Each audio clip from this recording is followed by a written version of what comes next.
오늘 우리에게 주시는 하나님의 말씀입니다. 다 같이 겸허한 마음으로 하나님의 말씀을 받겠습니다. 하나님의 말씀은 로마서 1장 1절부터 7절까지 말씀입니다. 신약 성경 238면에 있습니다.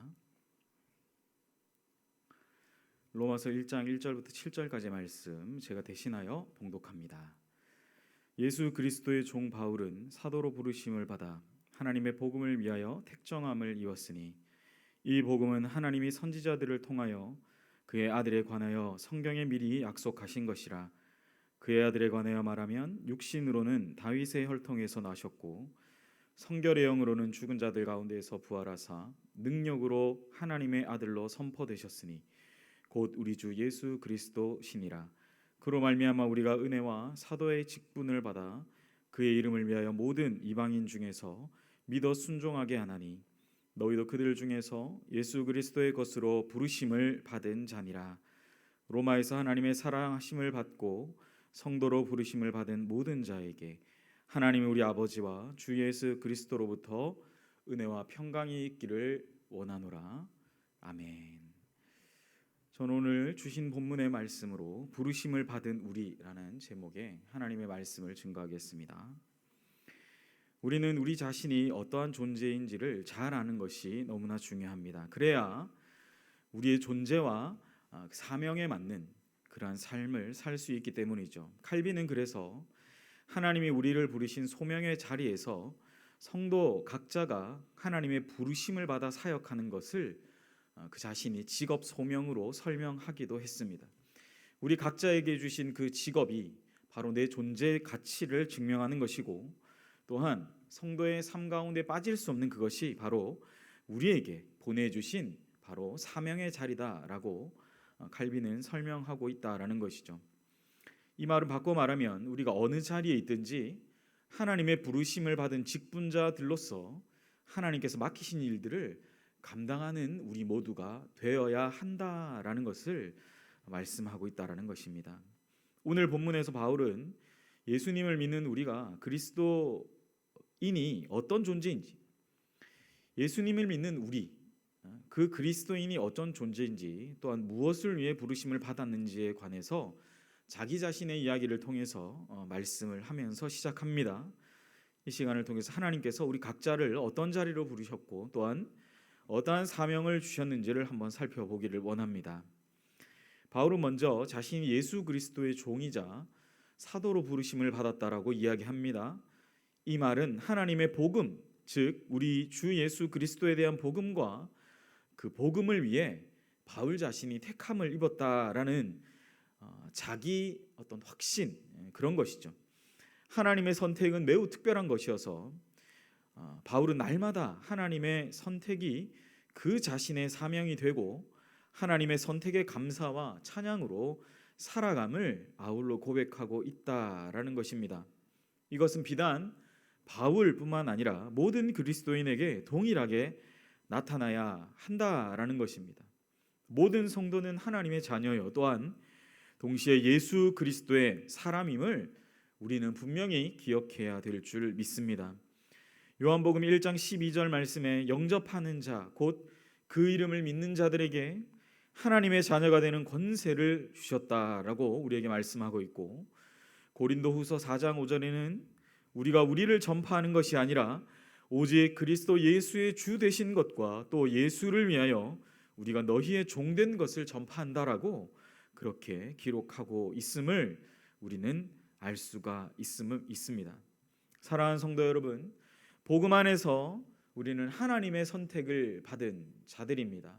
그러므로 우리는 그 하나님의 선택에 감사하며 찬양하며 우리에게 맡기신 이 귀한 사명의 자리를 함께 감당해야 될 줄 믿습니다.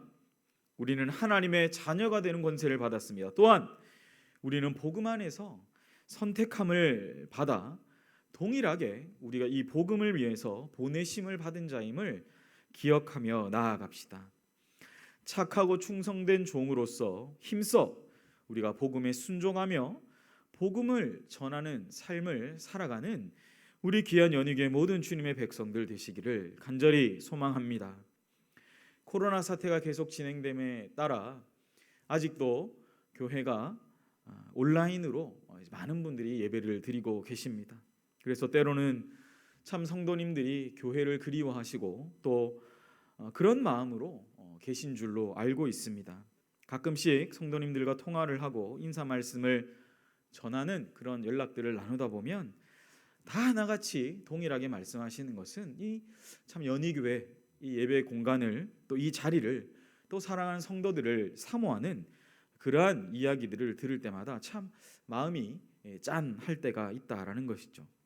그러나 사랑하는 여러분, 언젠가 우리가 다시 만나서 함께 이 자리에서 예배하겠지만 그때까지 우리가 처한 그 자리, 그 예배의 자리에서 하나님을 굳건하게 바라보시고 신실하게 그 주님을 의지하며 나아가시는 사랑하는 우리 귀한 연희교회 주님의 백성들 되시기를 축복합니다. 하나님의 자녀가 되는 권세를 주셨음을 우리가 믿음으로 우리가 삶의 그 어떠한 자리에서 그 은혜의 복음을 힘써 전하며 살아가는 우리 모두가 되시기를 간절히 바랍니다. 그것이 착하고 충성된 종으로서 또한 힘써 복음에 순종하며 복음의 삶을 전하는 삶을 살아가는 그러한 우리임을 고백합니다. 또한 그것이 바로 우리를 불러주신 하나님의 그 부르심에 합당한 삶임을 기억하시는 우리 모두가 되시기를 간절히 축복합니다. 또한 바울은 이방인들에게 복음을 전하기 위해 그가 그 은혜로 사도의 직분을 받았다라고 설명하면서 바울이 특별히 이 자신에게 주어진 이 직분을 영광스럽게 여겼다라는 사실이죠. 그러니까 누가 어떤 사람이 인정해서 이 직분을 받은 것을 이 자리로 이 복음을 전하는 자리로 나아가는 것을 그가 기쁘게 여겼기도 했지만 그 자신이 이 직분을 이 하나님 앞에 매여 있음을 내가 하나님께 속해 있음을 그가 영광스럽게 여겼다라는 것이죠. 그러면서 그는 이 사역을 위해 다른 사도들과 또한 다른 믿음의 동력자들과 함께 연합하며 이 귀한 사역들을 감당했다라는 사실이죠.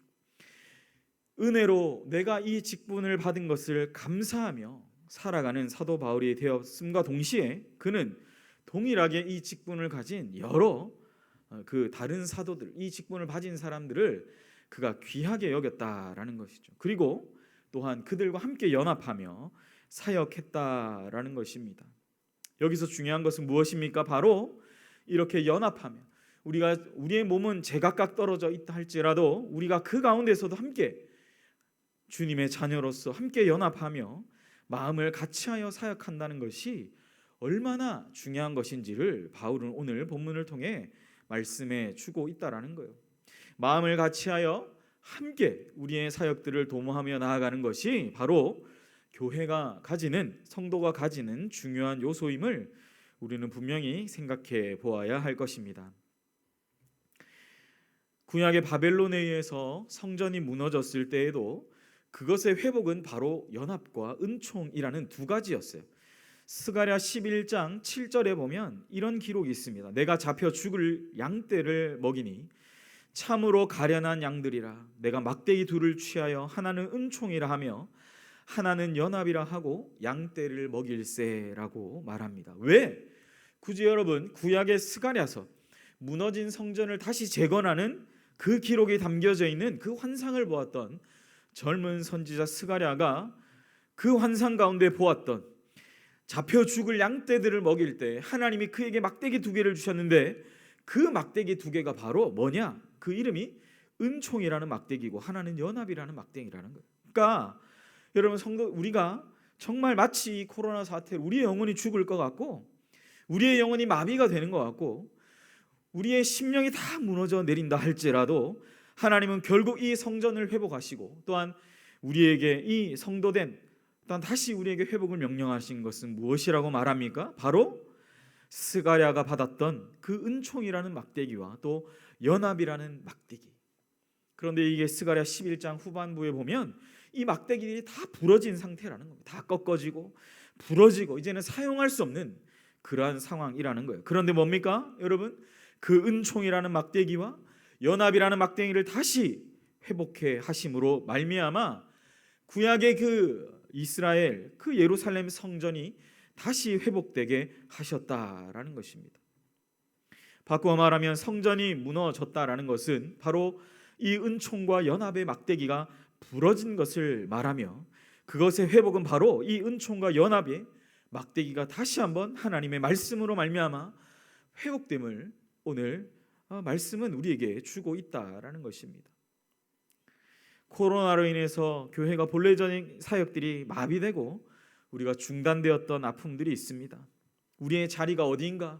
내가 도대체 어디에 있어야 하는가라는 그런 질문들 속에서 우리는 서 있었어요. 그러나 이제 이 주님이 이 모든 상황에서부터 우리를 치유하시고 이제 다시 우리에게 이 은총과 연합의 막대기의 회복을 허락하실 줄 믿습니다. 오늘 본문의 바울처럼 많은 복음 전도자들과 동력해 하나님의 복음을 모르는 수많은 족속들에게 그 복음을 전하는 사역을 이어왔던 것처럼 우리 또한 하나님이 맡기신 귀한 사역을 다시 한번 감당케 하실 그날을 바라보며 우리 각자의 자리에서 그것을 소망하며 나아가시는 우리 연희교회 모든 주님의 백성들 되시기를 주의 이름으로 간절히 축복합니다. 마지막으로 바울은 하나님의 사랑을 받은 자요 성도로 부르심을 받은 로마 교인들에게, 바꾸어 말하면 우리 연희교회 교인들에게 하나님의 은혜와 평강이 있기를 그렇게 간절히 기원하고 있습니다. 오늘 우리가 읽었던 7절 말씀, 로마서 1장 7절은 이렇게 기록하죠. 로마에서 하나님의 사랑하심을 받고 성도로 부르심을 받은 모든 자에게 하나님 우리 아버지와 주 예수 그리스도로부터 은혜와 평강이 있기를 원하노라. 할렐루야.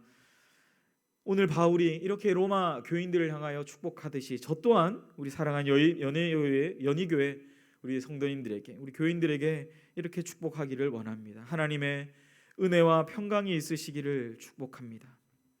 또한 우리는 이것이 이 은혜가 나만 받는, 우리 가족만 받는 것이 아니라 하나님의 사랑의 대상으로 부름받은 우리 모든 연희교회 성도님들에게 하나님의 사랑의 대상으로 거룩하게 부르심을 받은 모든 사람들에게 이 은혜와 평강이 있기를 간절히 바란다라는 사실이죠. 하나님은 우리 모두를 사랑으로 대하시고 거룩한 사명을 위해서 우리를 부르셨습니다. 그러므로 우리는 우리의 존재와 삶이 이 거룩함을 목표로 하며 또한 이 땅 가운데 불러주신 이 사명 그대로, 이 부르신 그대로 이것을 하찮게 여기지 않고 그 거룩한 사명 가운데 충실하게 살아가시는 우리 귀한 연희교회 주님의 백성들 되시기를 축복합니다. 하나님이 우리를 사랑하사 예수 그리스도의 소유된 거룩한 존재로 부르셨다라는 것은 우리가 어떻게 살아가야 하는지에 대한 것을 알려줍니다. 바울처럼 우리는 복음을 알지 못하는 자들에게 복음을 전해야 할 분명한 소명을 받았습니다.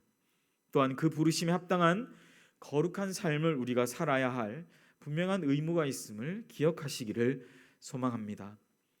사랑하는 성도 여러분, 우리를 불러주신 그 주님의 부르심에 합당한 삶과 또한 사명의 완수를 위해서 우리 주님이 베풀어 주시는 귀한 은혜를 받으며 나아갑시다.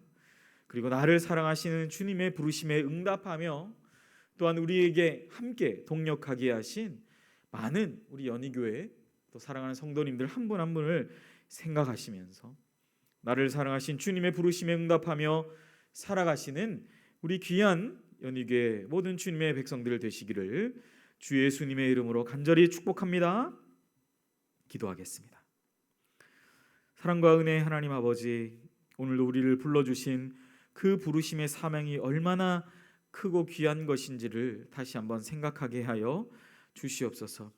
하나님의 놀라우신 사명 가운데 불러주시고 우리를 기쁘게 하나님 그 사명의 길로 힘있게 걸어가게 하신 그 주님을 생각하며 하나님, 코로나로 인해 여러 우리의 삶의 기반들이 무너지고 우리의 일상들이 무너짐을, 그 아픔들을 경험했지만 이제 치유하시고 회복하실 그 주님을 바라보며 하나님, 우리로 하여금 믿음의 이 귀한 발걸음들을 걸어가게 하실 주님을 굳게 신뢰하며 의지하며 나아가는 우리 사랑하는 연희교회 주님의 백성들 되게 하여 주시옵소서. 우리를 불러주신 그 은혜에 감사하며 우리에게 맡기실, 다시 한번 우리에게 허락하실 귀한 사명의 자리로 나아가는 연희교회 주님의 백성들 되게 하시기를 간절히 빌고 원하오며, 이 모든 말씀 우리 구주 예수님의 이름으로 감사하며 기도하옵나이다. 아멘.